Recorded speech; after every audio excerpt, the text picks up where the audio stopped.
Então, boa tarde aí para todo mundo. Hoje é nossa quinta aula, tá? Passando rapidinho. Hoje a gente vai falar sobre medidas de resumo, né? Na aula anterior a gente viu no R como fazer tabelas de frequência, tabelas de contingência, alguns gráficos, né? Basicamente a gente focou nas aulas na semana anterior, né? Em fazer análise exploratória de dados, mas para variáveis qualitativas, né? Hoje a gente vai focar na análise exploratória de dados, mas para variáveis quantitativas, né? Lembre-se que na primeira aula a gente falou que identificar o tipo de variável, né? E mesmo a escala também, né? São importantes porque são essas informações que vão nos dar a direção de como fazer nossa análise exploratória para esse tipo de variável, né? Então a gente vai falar uma introdução, que nem sempre, né? Vamos começar falando com medidas de posição, depois medidas de dispersão, e depois alguns gráficos para variáveis quantitativas. E no finalzinho da aula, vamos falar sobre algumas medidas de associação entre duas variáveis, no caso, duas variáveis quantitativas. Tá? Então, a gente tinha visto na semana passada que uma, uma boa forma, né, de sintetizar, resumir os dados qualitativos era fazer tabelas e gráficos, né? As tabelas, por exemplo, nos ajudavam a entender, né, como estavam distribuídas naquele exemplo do Titanic, por exemplo, as pessoas, né, segundo o sexo, a categoria da passagem e tudo mais, né? E os gráficos, porque eles às vezes são fáceis de entender, de interpretar, né? Você tá tabela, a gente tem que parar, ler os números, né? Mas graficamente, às vezes a gente já tem uma noção geral do panorama, né? E isso é importante, né? Porque à medida, por exemplo, que vocês mesmos forem ficando mais importantes no trabalho, na profissão que vocês vão se desenvolver, vocês mesmos vão ter menos tempo. Então vocês vão querer, quando vocês lerem um relatório, né, que seja uma forma rápida de ler, mas essa velocidade, né, não tire alguma informação importante, né, não omita alguma informação importante. Então a gente tem que saber como fazer isso, né? Como interpretar isso. Né? Só que imagina agora que temos a variável salário, tá? E quem está estagiado já, que está trabalhando, sabe que o salário, por exemplo, é uma variável que ele não é um número redondo, né? Não é que tem pessoas que ganham 1.000, depois 1.500, 2.000, 2.500, não. Pode ter qualquer coisa no salário, né? Pode ter que ganha, sei lá, 1.523,791. Pode ser? Pode. Né? Nada impede que a gente faça isso. Né? Então, se a gente tem esse tipo de variáveis, né, a gente não consegue montar tabelas. Né? Ao menos que, logicamente, a gente faça alguma categorização desses números. Né?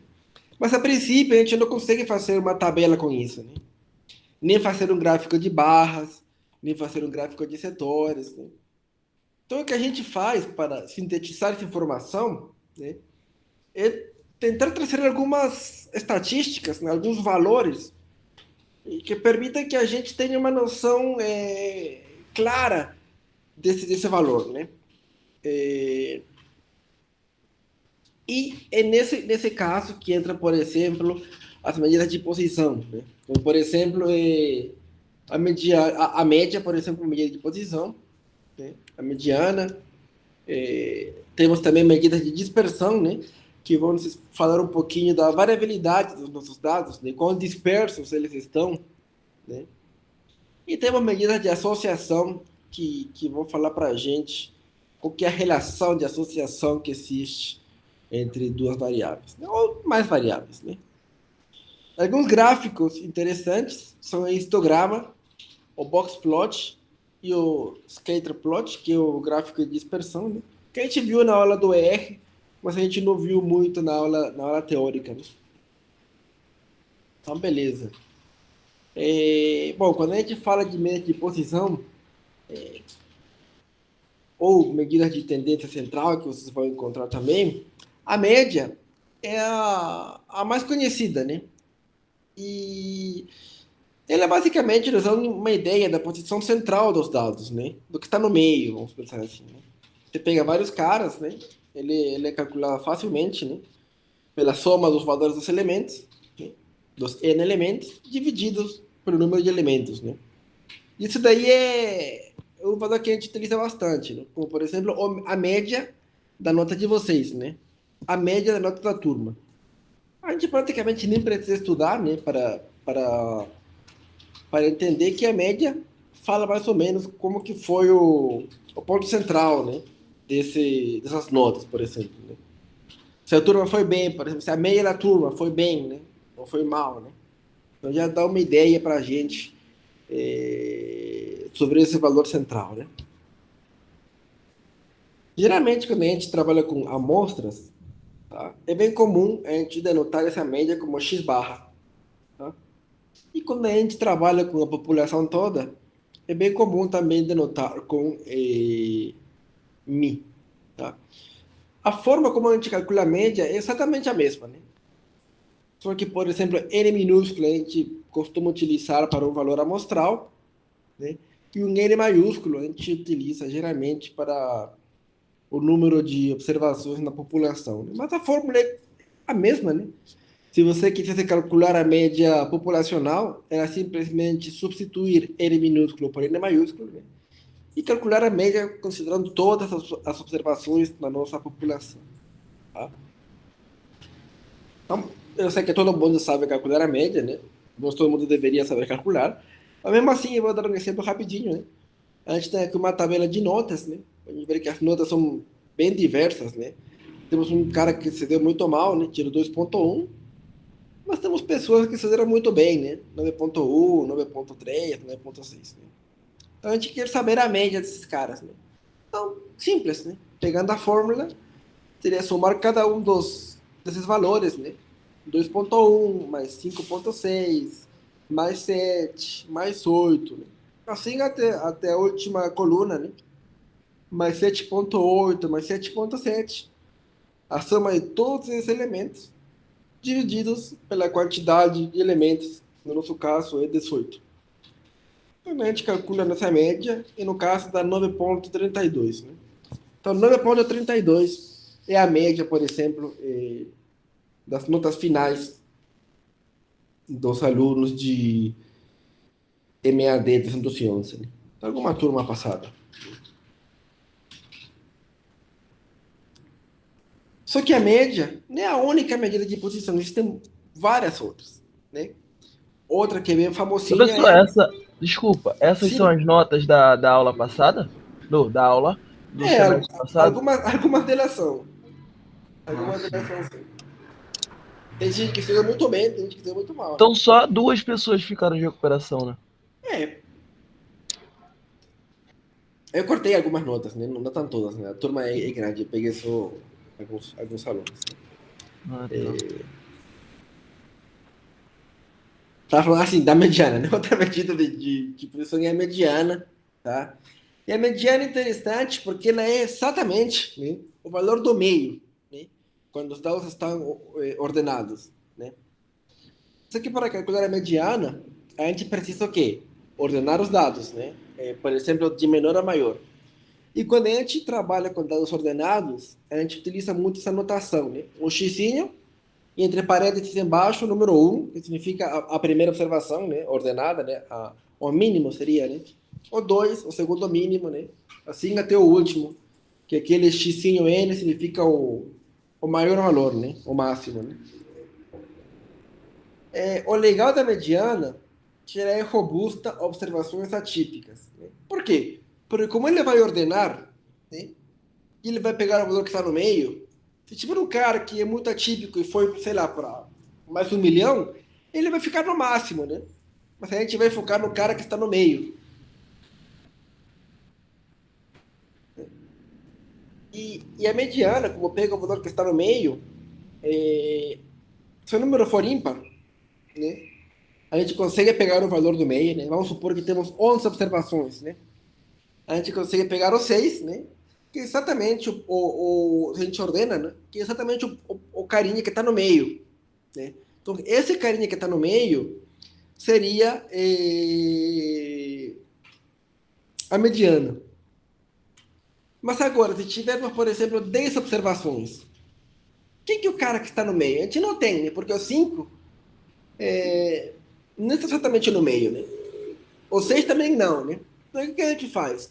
A gente pega esses dois caras que estão no meio, 5 e o 6, a posição 5 e a posição 6, a gente pega a média deles dois, né? Por isso aqui, quando n for par, né, a fórmula da mediana é diferente, né? Mas a ideia se mantém, né, de pegar o cara que está no meio. Quando a gente tiver um único elemento no meio, pega esse. Quando a gente não tiver, a gente pega a média daqueles caras que estão mais próximos do meio, né? A ideia é muito simples. Por exemplo, voltando ao conjunto de dados, a gente tem esse conjunto de dados das notas, né? Como a gente vai calcular a mediana, a primeira coisa que vai fazer é ordenar os dados. Então a gente ordena os dados, né? 2.1, 5.6, 6, 6.3, né? Assim até o último cara que tirou 9.6, tá? Então, beleza. A gente tem quantas observações? 18 observações, né? A gente vai ver qual que é o valor do meio, né? A gente tem 18 observações. 18 é um número par. Como é um número par, a gente vai pegar essa fórmula para calcular a mediana, né? Então, vamos substituir os valores, né? Nosso nzinho vale 18. 18 dividido por 2 é 9. E 18 dividido por 2 mais 1 é 10, né? Ou seja, vai pegar o valor da posição 9 e da posição 10, somar eles e dividir entre 2, né? Aqui tem 18, né? Esse cara, esse 7.2 aqui é a posição 9. Esse 7.7 aqui é a posição 10, né? A gente pega os dois caras, calcula a média deles, né? E a mediana foi 7.45, né? Simples, bem simples, né? E outra medida também que é interessante é a moda. E a moda também nos dá uma ideia daquilo que está no centro, assim, mais ou menos no centro. Mas, na verdade, a moda foca naquele valor que é mais frequente, tá? Aquele valor que ocorre com maior frequência, que se repete mais, né? E podem existir várias modas, né? E no caso, a gente fala que estamos em um caso de multimodalidade, né? Multi de várias e modalidade de moda, né? Multimodais, né? E a moda é principalmente útil quando a gente trabalha com dados qualitativos, né? Como a gente viu nas tabelinhas, né? A gente consegue ver o cara ou o grupo que é mais frequente. Então, no nosso exemplo, por exemplo, aqui, todas as notas aqui se repetiram unicamente uma vez, exceto o número 7, né? Que dois alunos tiraram 7. Né? Então, o 7 é o número que se repete mais vezes, né? Então, a nossa moda é 7, tá? Tem que esses valores aí que provavelmente você já deve ter visto, só para lembrar um pouquinho, né? Para ninguém falar que nunca viu na vida, né? Essas três medidas vão nos ajudar a ter uma ideia, né? Do mais frequente, do central dos nossos dados, né? No Titanic, por exemplo, a gente calcular a moda, né? A gente fazia uma tabelinha de frequências, que vocês já sabem agora como fazer isso no R. E a gente observa para o cara que tem maior frequência, né? Maior número de casos, né? Que no caso é a terceira categoria, né? Se a nossa moda seria a terceira classe de passageiros.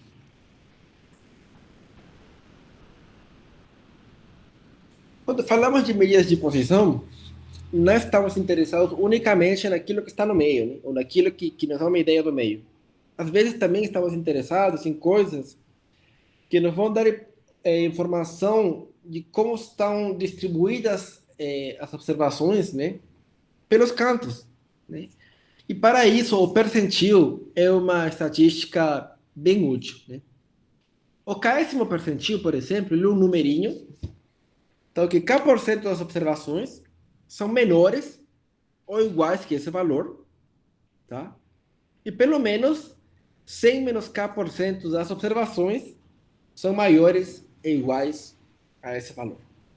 Você vê que é bem parecido com a ideia da mediana, né? Quando a gente fazia a mediana, pegava o cara que está no meio, né? Tínhamos, por exemplo, que pelo menos, né?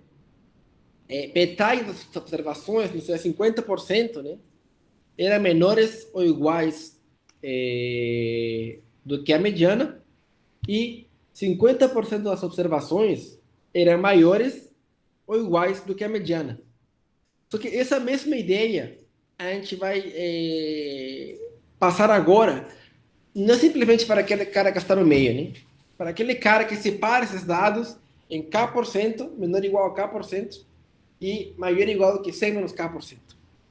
Tá? E alguns casos particulares desses percentis são os quartis, que eles dividem os dados de 25% e 25%. Por exemplo, o primeiro quartil, ele divide os dados, né? A primeira parte, a esquerda do quartil, por exemplo, é menor ou igual do que 25%, né? E o que sobrou, maior ou igual do que 75%. O segundo quartil, que é a mediana, e que é o percentil 50%, tudo é a mesma coisa, divide os dados à esquerda, menores ou iguais do que 50%, maiores ou iguais do que 50%. E o terceiro quartil, ele divide os dados, né? À esquerda, menores ou iguais do que 75% das observações, e à direita, maiores ou iguais do que 25%. Né? Lembrando que sempre tem que somar 100%. Né? Então, para que fique claro, mais ou menos isso que acontece. Né? O quartil 1 é esse numerinho aqui, né? Que vai dividir esse cara aqui 25% à esquerda, 75% à direita. O quartil 2 vai dividir 50 50, né, que é a mediana. O quartil 3 vai dividir 75, 25. Né? Então, por que esses caras são importantes? Né? Porque você já tem uma ideia, né? Por exemplo, o 50% central está entre o quartil 1 e o quartil 3. Né? Então, você já tem uma ideia um pouco melhor de como estão distribuídos os seus dados. Né? E como calcular esse cara? Para calcular esse percentil, né, ou esses quartis, né, que, lembrando, os quartis são casos particulares dos percentis, né, o primeiro que a gente faz é ordenar os dados. Né? De novo, ordenando os dados de menor a maior, né? Por isso que aqui está a notação de dados ordenados. Né? A gente vai calcular um índice I, que vai ser calculado dessa forma. Né? Se a gente quer o késimo percentil, a gente faz K dividido por 100, multiplicado por N, onde N é o total de observações. Né? E para calcular o késimo percentil, a gente faz essa fórmula aqui. Né? Vai ser esse carinha aqui, se não for inteiro, e esse outro carinha aqui, se I for inteiro. Né? Que é esse simbolinho estranho aqui, professor? Esse simbolinho aqui é o maior valor inteiro menor ou igual do que I. Tá? Porque esse cara aqui, se vocês calculam no passo 2, né, não precisa ser um número inteiro. Né? Pode ser um número com decimais. Né? Vamos supor que seja 40,3. Tá? O maior valor inteiro de 40,3 é 40, mais 1, 41. Né? Em outras palavras, você arredonda o cara para cima. Né? 40,3 vira 41. Né? Isso aqui, notação matemática, estou escrevendo dessa forma. Né? Mas basicamente você arredonda para cima. Tá? Agora, se vocês forem pegar diferentes livros, é bem provável, tá, que vocês vão encontrar diferentes fórmulas para calcular o percentil. Isso quer dizer o quê? Que eu estou errado? Que eu estou falando aqui besteira? Não. Que, na verdade, existem diferentes formas de calcular os percentis. Tá? Por exemplo, aqui, no caso de I for inteiro, a gente pegou a média, né? Mas por que não, por exemplo, dar mais peso ao cara que está mais próximo, né, do número I? Se é 4,3, por exemplo, né, o número. Porque ele dá maior peso ao cara que está mais perto de 4, que está no 4, e o peso menor ao cara que está no 5, porque eram pessoas iguais, né? Então, com essas e outras lógicas, né, que existem diferentes formas de calcular os percentis, né? Tanto que no próprio R, a função quantile, que é a função que calcula os quantis, né, existem 9 formas diferentes de calcular os quantis. Professor, e isso afeta meu resultado? Em termos práticos, afeta quase nada, na verdade, nada, tá? Não tem muita diferença, tá? Pode ficar bem tranquilo quanto a isso. Então, para treinar, como é que calcula o percentil? Vamos calcular aqui o péssimo percentil, né? A gente já tem os dados ordenados, né? De menor a maior. E a gente vai calcular o percentil 25, que é equivalente ao primeiro quartil. Vai calcular o percentil 50, que é equivalente ao segundo quartil. E o percentil 75, que é equivalente ao terceiro quartil. E alguém escreveu aqui, deixa eu só ver.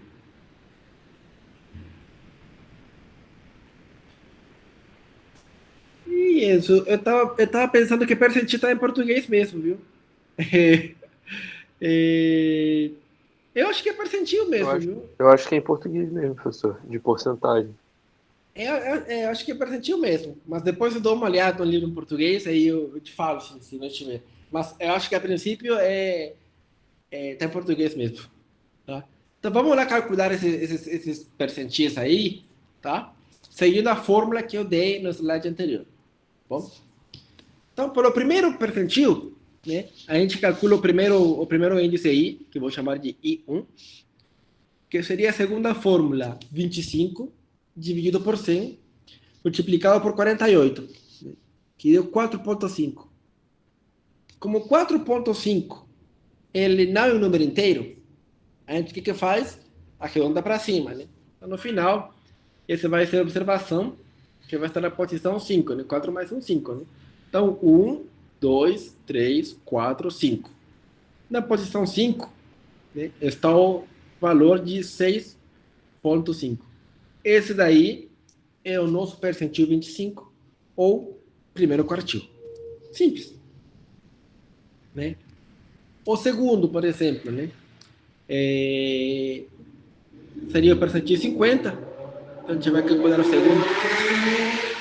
Eita, vai calcular o segundo índice aqui, né?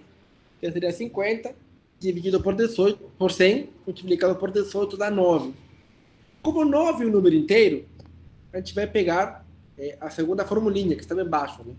Então vai pegar o 9 mais o 10 dividido por 2, né? Só para mostrar aqui a formulinha, né? Como aí é inteiro, vai pegar a posição 9 mais a posição 10 dividido por 2. Né? Opa. Então, a posição 9 é 7,2, a posição 10 é 7,7, dividido por 2 vai dar 7,45. E por último, se quisermos calcular o percentil 75, a gente vai pegar o terceiro índice, que vai ser quem? 75 dividido por 100, multiplicado por 18, vai dar 13,5, né? Como 13,5 ele não é inteiro, a gente arredonda para cima, né? Então vai pegar a posição 14.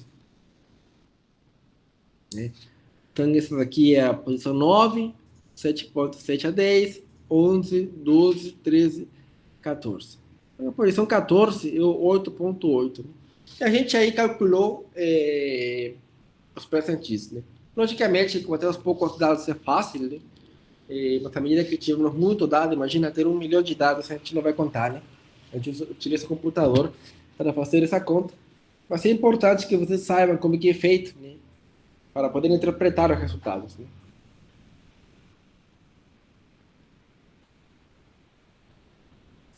Alguma dúvida aí com essa primeira parte? Foi tranquilo? Tá tudo Tranquilo. suave? Beleza, então. Então, a gente viu algumas medidas, né, que vão nos dar uma ideia da posição dos resultados, né, como eles estão distribuídos e tudo mais. Né? Agora, existe outro grupo de medidas que vão falar de como os dados estão dispersos. Estão muito dispersos, pouco dispersos, né?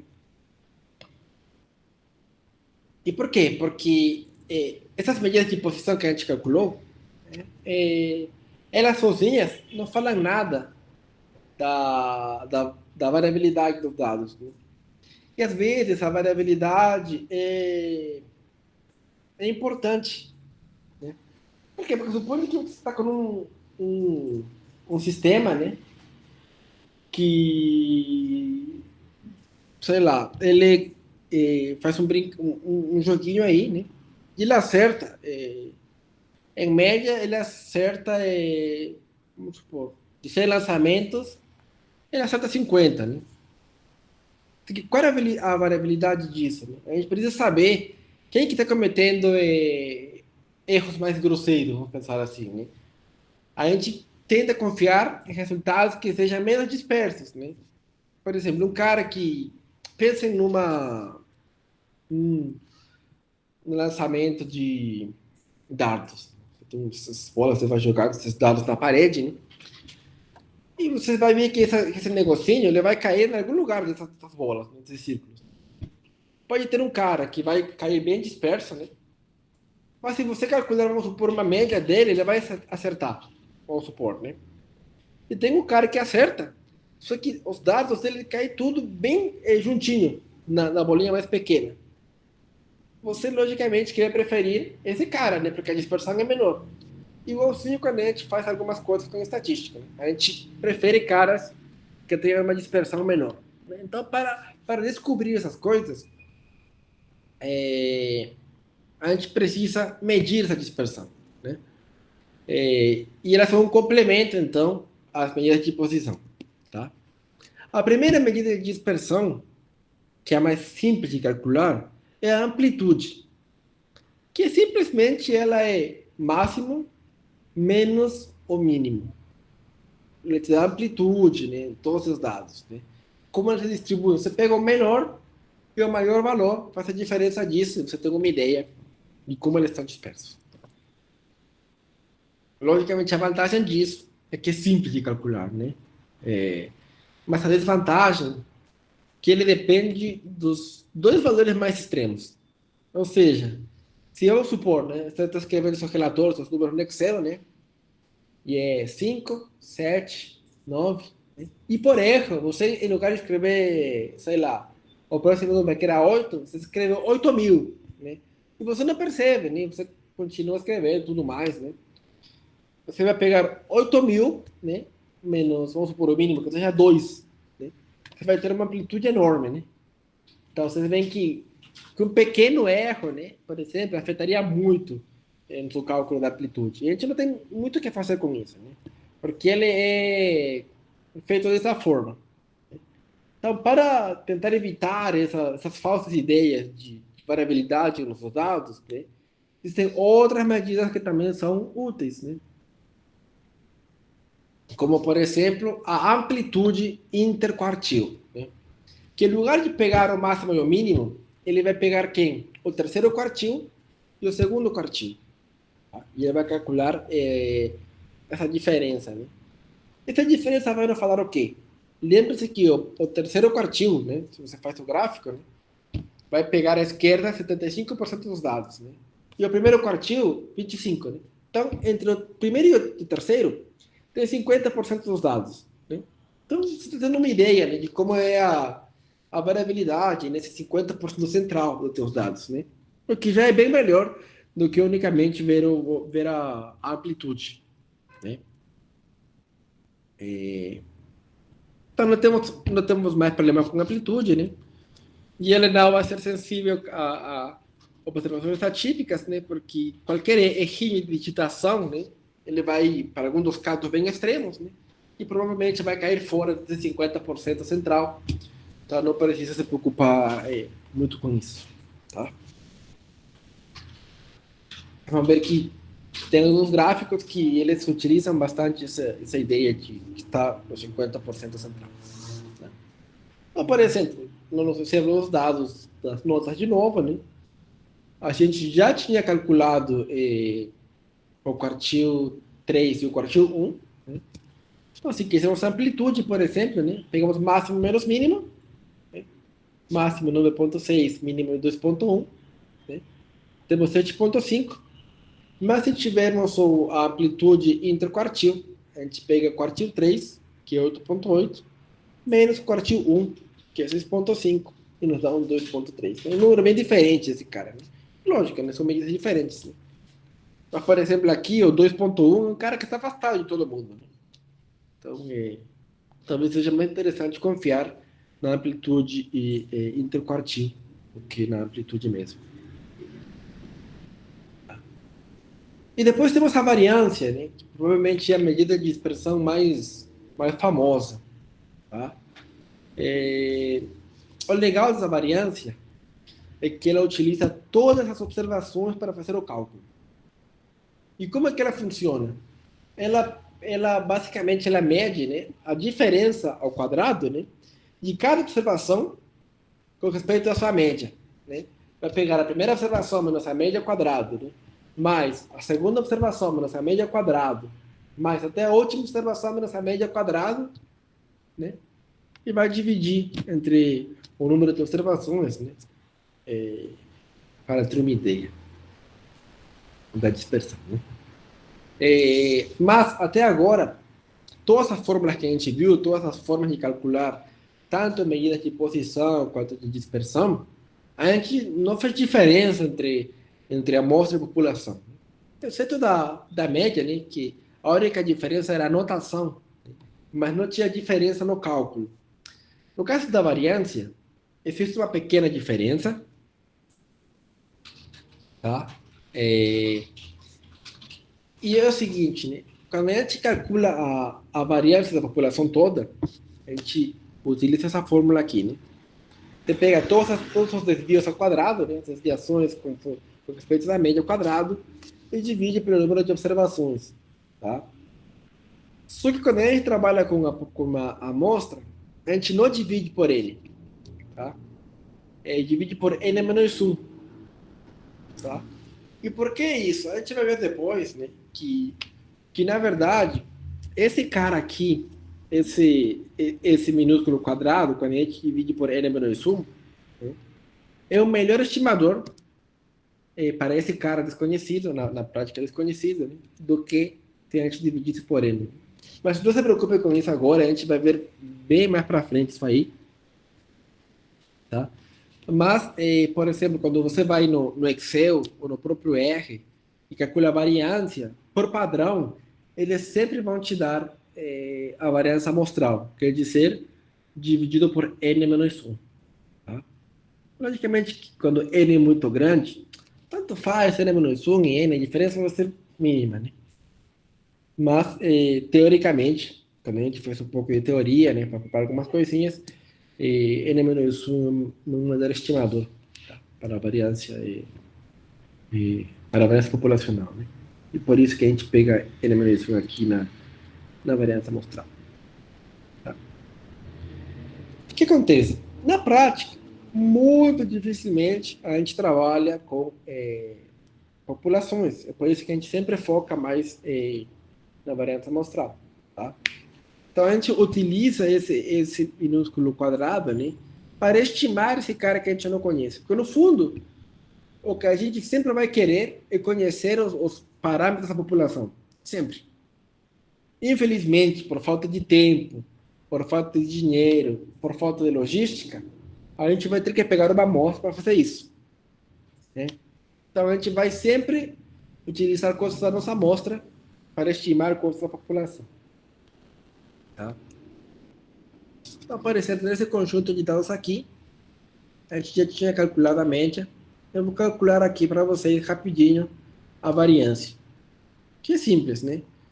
2,1 menos a média ao quadrado, mais 5,6 menos a média ao quadrado, né? Seria mais 6 menos a média ao quadrado, até o último cara, que seria 9,6 menos a média ao quadrado. Como está mostrando com a nossa amostra, eu vou dividir por N menos 1, que seria 17 indivíduos. E vai ser 3 quase 3,12, vai. E essa é a nossa variância. O que acontece com a variância? Que a variância não preserva a mesma unidade de medida dos dados originais. Como assim, professor? Vamos supor que os dados originais são reais, né? Quando a gente faz essa diferença e leva ao quadrado, o resultado final está em que unidades? Não mais reais. Reais ao quadrado. Trabalhando com centímetros, né? Quando fizemos a diferença para calcular a variância, né? O resultado final não vai estar mais em centímetros, não em centímetros ao quadrado, né? Então, isso faz com que a interpretação seja um pouquinho mais chatinha. Então, o que é mais comum utilizar? O desvio padrão, que é simplesmente a raiz quadrada dessa variância, tá? Tanto para o caso da população, quanto para o caso da nossa amostra. Tá? Existem outras medidas um pouco menos conhecidas, menos utilizadas, mas existe, que é o desvio absoluto médio, né? Que você pega a diferença, né? Que x ou x barra, né? Só que não ao quadrado, é um módulo, né? E divide tudo isso por n, né? Isso é para ter uma ideia, né? Pensa comigo. Para ter uma ideia, né? Em média, qual que é essa diferença das observações com respeito ao valor central, né? Então, como esse valor absoluto sempre é positivo, né? Sempre vai ter um numerinho aí, né? Então, quando divide por n, você vai ter uma ideia, né, da média desses desvios. E, por último, o coeficiente de variação, tá? Que ele é dado pelo desvio padrão dividido pela média, tudo isso multiplicado por 100. Né? Multiplicado por 100 é simplesmente para ter uma interpretação em função de porcentagem. Tá? E ele é legal porque esse coeficiente de variação nos diz o tamanho do desvio padrão em relação à média. Né? Alguém escreveu aí. Sim, Natan? Professor, então a dúvida é porque eu não entendi a diferença prática desse desvio absoluto médio para o desvio padrão. Pensa assim que são propostas diferentes. Alguém pensou em desvio padrão, que é o que é super popular agora, e outra pessoa pensou no desvio absoluto médio, né? E por quê? Porque, no fundo, os dois querem fazer a mesma coisa. Você quer saber, mais ou menos, ter uma ideia do desvio em função da média. Só que se você não somar números positivos, né? Se somar simplesmente esse desvio, ele vai cancelar. Tá? Tanto que se você fizer o somatório de x' no x barra, ele vai ser zero. Então, uma forma de controlar isso é elevando ao quadrado, que é uma ideia, e outra é valor absoluto, é outra ideia. São ideias diferentes, tentando que a gente capture, né, essa noção de desvio. São simplesmente abordagens diferentes. Mas, sem dúvida, o mais popular é o desvio padrão. Tá? Eu estou passando esse outro, né, caso um dia vocês leiam alguma coisa, né, porque existem métodos em estatística mais avançados que utilizam essa medida, né, para vocês saberem que ele existe, que no fundo tenta medir a mesma coisa. Entendi. Então só dá para fazer esse com amostras positivas? Não, não é isso, mas pensa comigo, por exemplo. Se você calcula a média das notas, se der tempo você depois no R, você calcula a média e pega a diferença de cada ponto com a média e soma isso, os desvios positivos e os desvios negativos eles vão acabar cancelando. Então sempre vai dar zero. Então para evitar que Sim, sempre aí quando bota em módulo isso não acontece, né? isso, ou módulo ou Tá. quadrado, né? Exatamente isso. Então é basicamente a mesma coisa. A intuição é a mesma, né? Mas o número não vai ser o mesmo. Mas a intuição é a mesma, de tentar pegar esse desvio em função da média, né? Entendi. Obrigado. Imagina. Então, estava falando do coeficiente de variação, né? E é legal porque ele nos dá uma noção do tamanho desse desvio em relação à média, né? Por exemplo, um desvio padrão de 5, né? Quando a média é 100, é pouquinho, né? A média é 100, desvio padrão é 5, né? Desvio é 5 é pouquinho. Mas, por exemplo, um desvio padrão de 5, quando a média é 2, é muita coisa, né? Foi até para negativo, né? Então, é importante você ter uma noção, né, de qual o tamanho desse desvio padrão em relação à sua média, né? Então, para isso, a gente tem o coeficiente de variação, que é pouco utilizado também, mas às vezes pode ser bem útil, né? Por exemplo, nesse caso aqui, a gente tem já calculado o desvio padrão e a média amostral. Então, o coeficiente de variação, né, é, seguindo a fórmula, né, vai ser 24,12 quase, né? 24,11. Então, o desvio padrão é aproximadamente 24,11, 24,12% do valor da média, né? Para você ver se o desvio é muito grande ou não é muito grande. Então, é uma opção também. Sim, pode perguntar. Alguém comentou alguma coisa? Professor. Sim. Isso daí mede como se fosse uma volatilidade?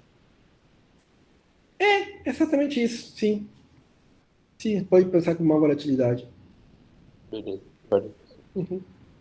No fundo, quando a gente fala de, assim, formalmente volatilidade, é basicamente um desvio padrão, né?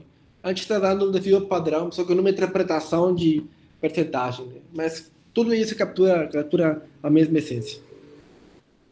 Então, beleza. A gente já viu o quê? A gente já viu medidas para ter uma ideia da posição. Já viu medidas para ter uma ideia da dispersão. Só que tudo isso vai ser números, né? Você vai fazer uma tabelinha, né? Vai falar a média da idade é tanto, viu o padrão é tanto, a média do salário, a mediana do salário, né? E gráfico para fazer isso. A gente já viu na aula passada, né? A parte do R, né? O gráfico, um dos gráficos que eu mais gosto é o box plot.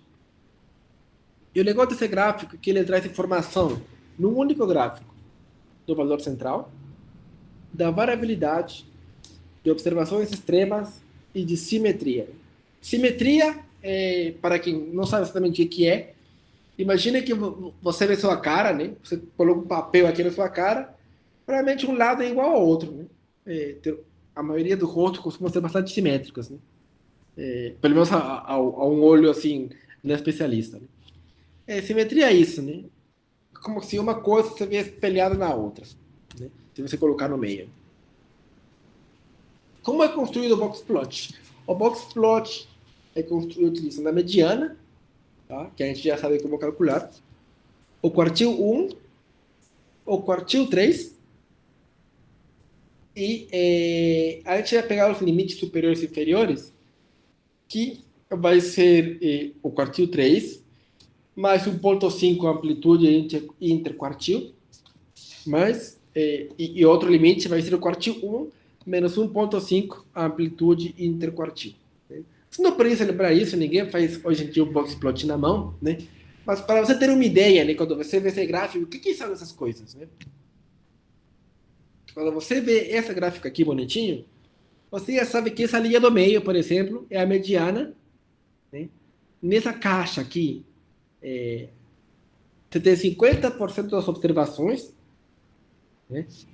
E onde acaba a linha aqui é o limite inferior, ou seja, a esse cara aqui, você tirou, né, 1,5 a amplitude interquartil, e aqui esse quartil 3 você aumentou 1,5 a amplitude interquartil. Né? E tem esses pontinhos aqui. Tá? Em alguns livros, acredito que é mais antigos, né, você falava que se tinha algum ponto fora dessa barrinha aqui, né, fora do limite inferior e superior, era uma observação atípica, um outlier. Isso não é bem verdade. Porque, na verdade, inclusive esses dados, se não me engano, eles foram simulados, tá? E não tem outlier nenhum. Você vê que tem pontos que eles caem levemente fora das barras. Isso é normal. Né? Lógico que se você encontrar um ponto, por exemplo, que está, sei lá, nem cabe na tela, está muito para a direita, muito para a esquerda, né? Com certeza isso aí é um cara atípico, né? Mas se tiver um pouquinho fora, né? Mas você vê que não é nada que chama a sua atenção, é porque não é uma aceleração atípica.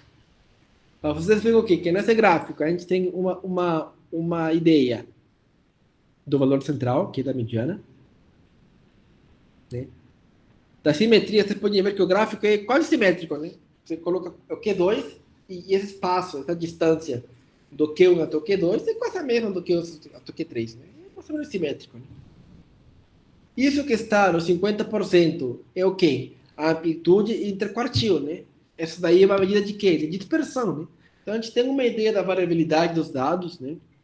Então, um único gráfico está trazendo para a gente um monte de observações. Ele é bem legal quando você quer comparar grupos, por exemplo, né? Imagine que você faz, por exemplo, salários, né? E faz um box plot para homens e outro para mulheres. Você vai ver, por exemplo, se a mediana de homens é maior do que a mediana de mulheres, a dispersão de um grupo maior do que o outro, né? Então você consegue pegar algumas hipóteses legais para no futuro, talvez, fazer um modelo, né, para descobrir algumas coisas legais. Outro gráfico bem popular é o famoso histograma, né? Que ele é bem parecido com o gráfico de barras, né? Que era para categorias, né? Só que ele é utilizado para variáveis contínuas, né? E ele basicamente o que eles fazem é montar grupos, né, classes, né? E vai construindo esse gráfico de barras, né, com todas as barrinhas juntas, né? Ele também nos permite ter uma ideia da variabilidade e simetria dos dados, né? Então, como calcular? Na vida prática, ninguém se preocupa com isso, né? Porque o computador faz para a gente, tá? Mas vamos discutir um pouquinho, porque eu acho que é interessante vocês saberem, né? Como é que funciona. É bem parecido como quando a gente tenta construir uma tabela, né? De variável contínua, né? E tenta categorizar, né? Então, a gente precisa definir algumas coisinhas, né? Por exemplo, precisa definir o número de classes, né? O número de grupos. Existem muitas formas para calcular esse número de grupos. E algumas regrinhas práticas, né? São essa daqui, que é uma regra famosa, que é 1 mais 3,322 o logaritmo de n. Isso é uma forma. Outra forma é raiz de n. Existem muitas formas, muitíssimas formas. Mas essas aí são as mais conhecidas, tá? Tanto que os softwares, eles já implementam geralmente algumas dessas opções para fazer o gráfico. E ele vai te dar um gráfico assim, bonitinho, né? Você vê que tem várias barrinhas, né? Quando você der para o R, ou para Excel, comando, ou para Python, onde você quiser, né? Ele automaticamente vai pegar essa variável contínua, né? Vai escolher o número de classes, né?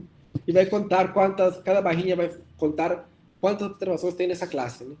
Então, como as classes vão ser, né? Por exemplo, no limite vai fechar com o intervalo aberto, outra vai começar com fechado, elas são grudadas uma da outra, né? Por isso que o gráfico aqui fica bonitinho, assim, grudadinho. Mas os histogramas não precisam sempre ter essa cara bonita. Eles podem ser mais assimétricos, como esse gráfico A. Eles podem ser assim, né, mais leptocústicos, acho que chama, né? Como esse gráfico B. Eles podem ter forma de nada, como o gráfico C, né, que você não consegue ver quase nada aí. Eles podem evidenciar duas modas, por exemplo, né? Dois picos aí, né?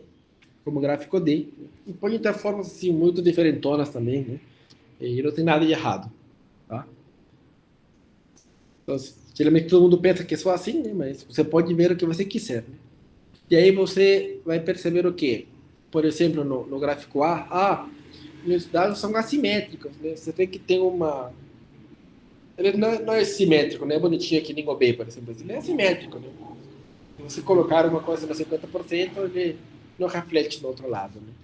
Aqui no gráfico C, que você não vê nada, né? Isso serve para você ter uma ideia, né? De, por exemplo, que técnicas você poderia utilizar no futuro para modelar isso, né? Vamos lá. A gente já viu algumas medidas de posição, dispersão, alguns gráficos importantes, que basicamente são dois, né? O box plot e o histograma. E agora vamos ver medidas de associação entre as variáveis. Por quê? Porque às vezes é importante não só conhecer uma variável, né? Mas qual que é a relação entre duas? Por exemplo, qual que é a relação entre peso e altura? Será que existe uma relação? Né? E fato existe, né? Logicamente, quem é mais alto acaba pesando mais, né? Em média, né? Logicamente, em média, né? Mas é importante você mensurar essas associações, né? Então, existem duas medidas para fazer isso, duas populares, talvez existem muitas, tá? Elas são a covariância e a correlação.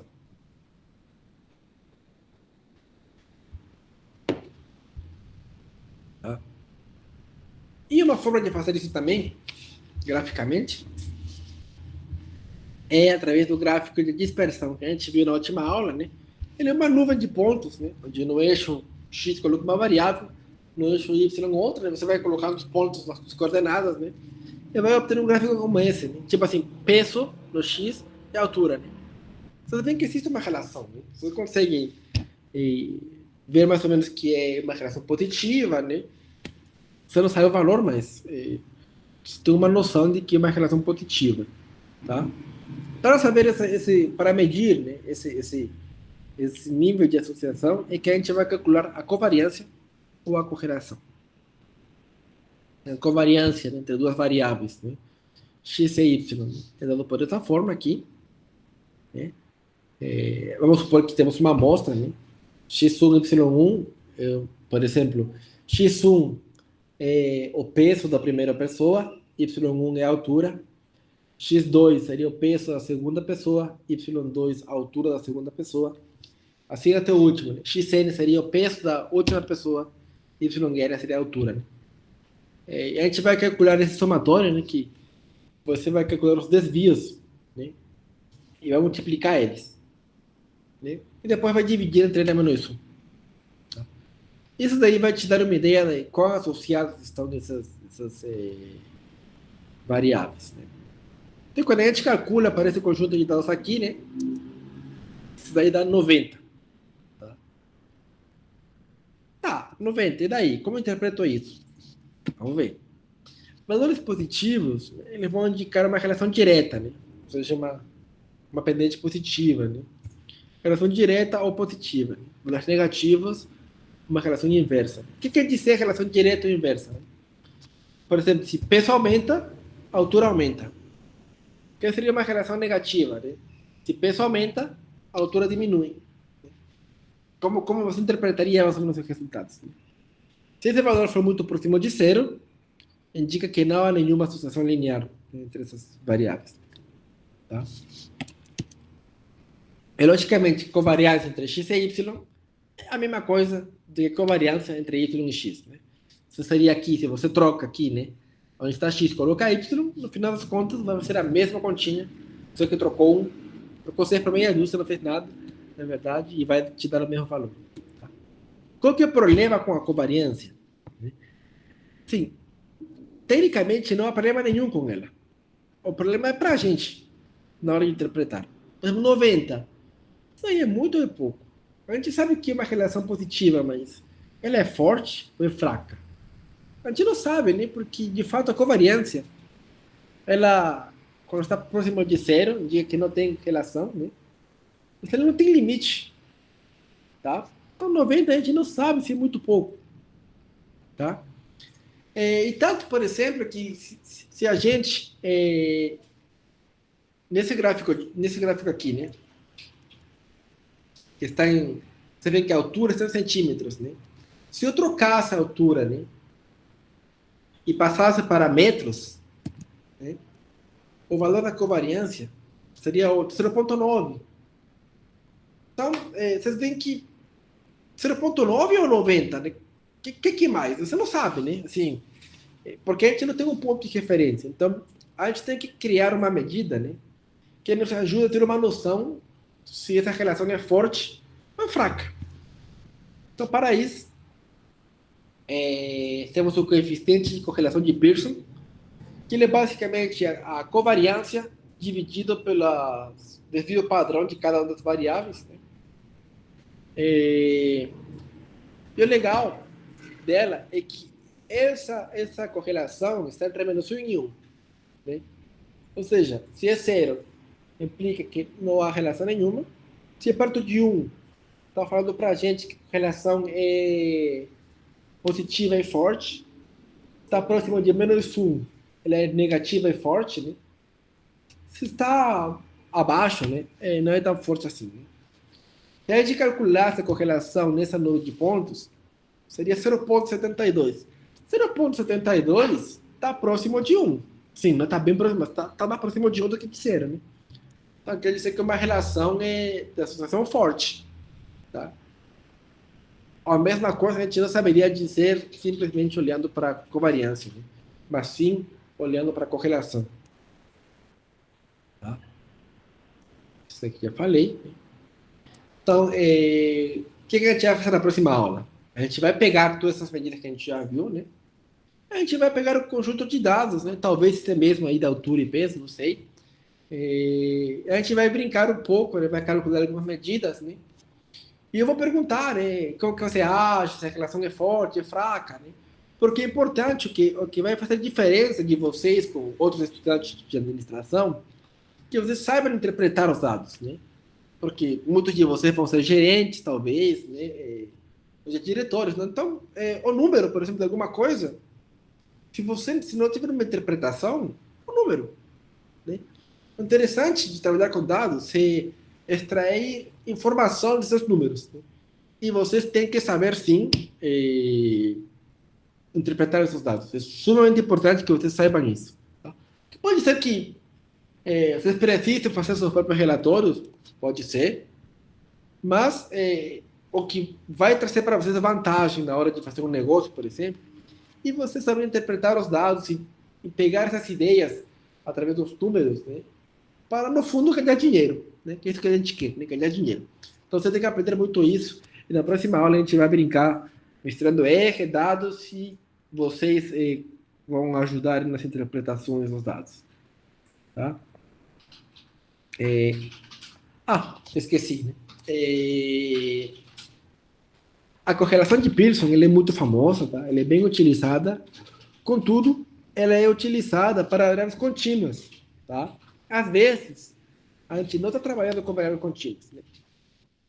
E, por exemplo, está trabalhando com variáveis ordinais, né? Ou nominais. Né? Para esses casos, existem outras medidas de correlação, por exemplo, a correlação de Pearson, de Spearman ou Kendall, que elas são utilizadas para variáveis em escala ordinal, ou coeficiente de contingência, que é para variáveis nominais, tá? Esses três estão fora da nossa matéria, tá? A gente não vê, mas estou falando só para que um dia, né, se vocês precisarem, já saibam o que procurar, né? E saberem que a correlação de Pearson não vai ser a melhor opção, né? Esse tipo de variáveis, né? Quem quiser dar uma revisão geral, pode ver qualquer uma dessas referências, né, para reforçar os conhecimentos de hoje. Eu vou parar a gravação.